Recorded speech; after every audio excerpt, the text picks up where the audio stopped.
All right, guys, what is going on, man? Today is December 21st, 2022, and it is the early signing period, the National Signing Day, a chance for high school kids to finally sign their national letter of intent and enroll into the school of their choosing. And man, that is where we make the money at today, man. This is like Christmas Day for us at LSU Recruiting HQ, and it has been a humongous day for LSU and the future of LSU football. As the Tigers reeled in another top 10 class. Obviously, all this stuff is not over with. We also still have the February signing day coming up, and kids can also sign still throughout the week. But today, is the first initial day, a chance for a lot of guys to ink that signature and finally get on board, and see where some of these kids are going to be landing at in the future, and including LSU and other schools like that. It's always a wild time of the year. There's always flips. Guys thinking they know where people are going, and then it's just a crazy change there at the end. And today, actually, if you're an LSU fan and you're watching this, man, today was kind of quiet and low and laid back. You kind of had a couple guys you were monitoring, but a lot of the stuff was already set in stone. LSU ended up signing 25 guys today, and that is 25 guys that were committed and signed. So they are all officially locked into this LSU class that currently sits sixth in the nation on 3 sports, top 10 in every single recruiting provider that you might look at. So another solid class, third in the SEC rankings, behind Alabama and Georgia, who currently sit at 1 and 2 in the rankings. But like I say, man, an overall solid day. This is a unique class for a lot of different reasons. Obviously, this is Brian Kelly's first full cycle recruiting class, not kind of just picking up on the job, on the fly stuff that like it was last year. He's had a full year to get to know these kids, and it's more personable, and it kind of shows the direction of where LSU recruiting is, and what kind of direction they're going to go at in the future. A lot of in-state guys. We always say you have to build a wall around Louisiana and keep that talent home, and Brian Kelly has done a tremendous job of doing that, signing 8 of the top 15 players in Louisiana. Obviously, the top player in Louisiana has been committed to Texas and Arch Manning for a long time. LSU wasn't really a big factor in that. But guys like Zalance Hurd, Sheldon Sampson, people like that, man, those were muskets and tremendous for Brian Kelly to be able to lock those guys up, and get things going in that direction where he can show that he can recruit the state of Louisiana. And he mentioned in his press conference, man, putting that SEC footprint on things, not just the Louisiana ties, but the SEC ties, where all these kids are coming from states that host an SEC university in them, coming from that footprint. Obviously, LSU is a national brand. LSU is always going to pull kids from all over the country, but keeping those grassroots and that those guys, closer to home, and they already know what kind of competition they'll be going against. Obviously, that's a big point of emphasis for Brian Kelly and this team, or in this recruiting staff, and they have just done a tremendous job. Brad Davis, Jamar Kane, the defensive line and offensive line this cycle have been absolutely tremendous. The job those two coaches did this cycle is just unreal. Getting guys like Deshaun Warmack out of Maryland, Jackson Howard out of Minnesota, these are top tier athletes that could have went anywhere they wanted to in the country, and those coaches got them to go to LSU and finally ink that signature. Like I said, today was not really full of crazy amount of surprises. It was just really kind of testing to see who was going to sign, actually, more of who was going to remain committed and flip watch. LSU did have one commitment, Dalen Austin, a cornerback from Long Beach, California, that decided he flipped to Oregon today.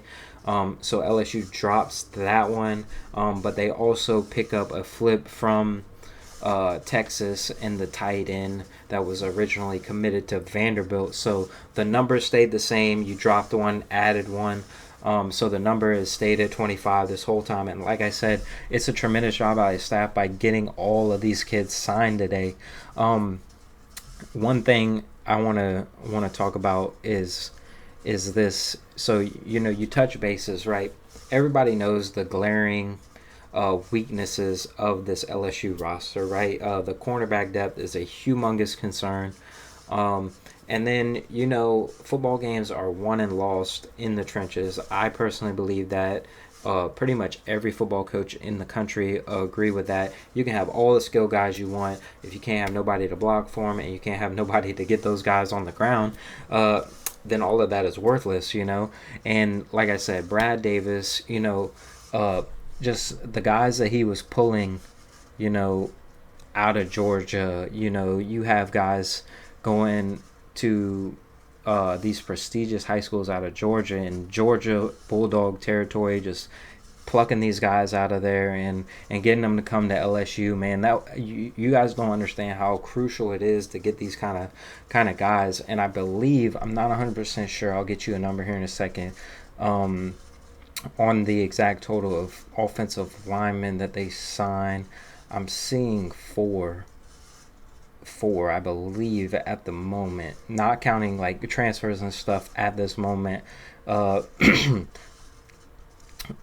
four I got, we got Paul Mabinga out of Beaufort High School in Georgia, a very prestigious high school, talent-rich state of Georgia. He hops on board with the Tigers. You get a guy out of St. Aug and Tyree Adams, another guy from Georgia and DJ Chester, a top 150 player, a huge get out of the state of Georgia. A lot of big schools were after him. And then obviously the prize of the class, LSU's number one overall prospect to this date, Zalance Hurd from right there in Neville in Monroe, Louisiana. Getting a guy like that to stay home at LSU can come in, make an immediate impact. But like I was saying, man, the Brad Davis effect is real. He did it last year with Will Campbell, Emory Jones. And you're just seeing that, going to get better and better as we keep going through this class. We already mentioned Sheldon Sampson Jr., but you also throw in a guy like Jaylen Brown in there, a guy that, some people were kind of worried from that South Florida, Miami region, keeps things tight to the vest, doesn't really let a lot of things spew out. Took a couple visits, but he ends up signing with the Tigers, another huge get. And then, the news about Javian Toviano last week, you get him signed out of Texas, so you have an elite safety, elite guy on that back end to complement the guys you already have. This was a big class on rebuilding that secondary. You get guys like Kylan Jackson from Zachary. You get guys like Ryan Yates out of Geyer in Texas, a humongous powerhouse school in Texas. Kai Prian from St. James, he's listed as an athlete. He could possibly help you on the back end or move to receiver. You get Michael Daughtry, who is like the first guy who was committed in this class. He stuck it out the whole entire way. You get Jeremiah Hughes out of Bishop Gorman, and then obviously Ashton Stamps out of Rummel High, another big in-state guy who I personally think is going to continue to skyrocket up these rankings. He's currently rated as the 680th player on the On3 consensus, but I look for that to go up. The kid is talented. He just needs to put on a little bit more weight. But you could see the approach for this class was, building the offensive and defensive line. You needed to sign a cornerback. You needed to sign 2 running backs. LSU got a dynamic pair of running backs, and both from the state of Louisiana. You have the Union Parish, Trey Holly, wins a state championship for his guys. Sets all kind of Louisiana rushing records. He is going to be a guy. And then you got the more highly touted guy in Caleb Jackson from right there in BR, who you got, Slim Pickens from. We were in a battle with him to go to Alabama. So I mean, anytime you can beat out Alabama in a recruiting battle, if Alabama wants you, you're the best of the best, and he is definitely one of those. So you add that pair of running backs to refill that running back room. You get the guys on the offensive line, you get the guys on the defensive line, and like I said, man, from top to bottom, there's not they're not the 5 stars all over the place that or it's not the typical top 5 class that just look and you go, wow, look at all the stars. It's guys that were filled position needs, guys from the state of Louisiana that want to play for LSU. That is the most important factor in this whole thing, is that you can really see when these guys talk and they do interviews that they really want to be at LSU, and that is a big thing, that they are going to buy into the process and continue to grow as athletes and want to play for this university. Now, we talk about, obviously, LSU loses Dalen Austin, a top 150 cornerback from Long Beach, Cal Poly High School out there in California. He goes to Oregon, and really that opens the door for tomorrow, which is probably the biggest moment of this whole week. Obviously, you get all these guys signed today, but the biggest commitment watch of this week has definitely got to be Desmond Ricks. IMG Academy out of Virginia will make his commitment tomorrow at 6:30 Eastern time.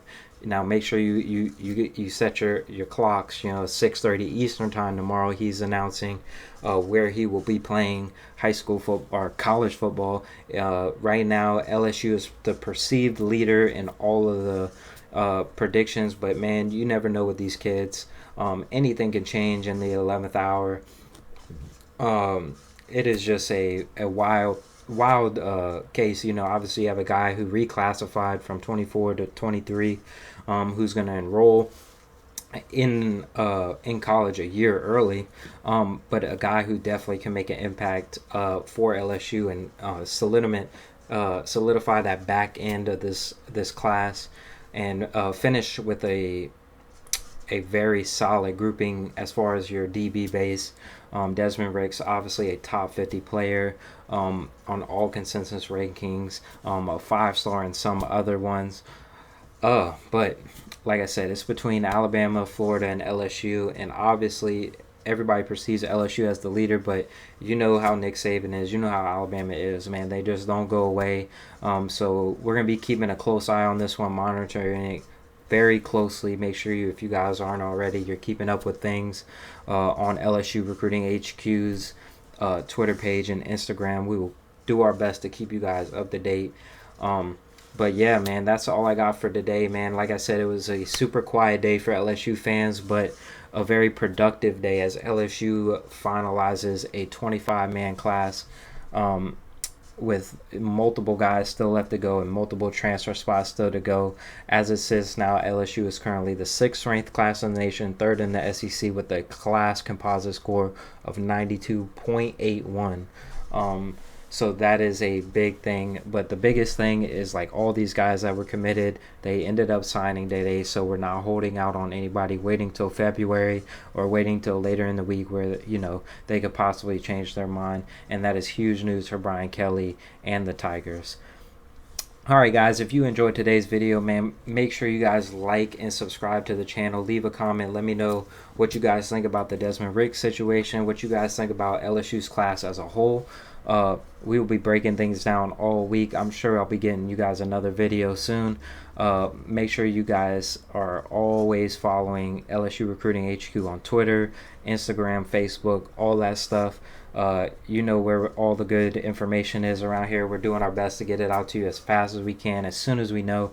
And we're going to be doing our best to do that. So, like I said, thank you guys for watching. I hope you guys have a great rest of your night. Hopefully there's not too many surprises, and we can just keep things calm and go about our rest of our nights. And I hope you guys have a great rest of your day. I will see you guys next time.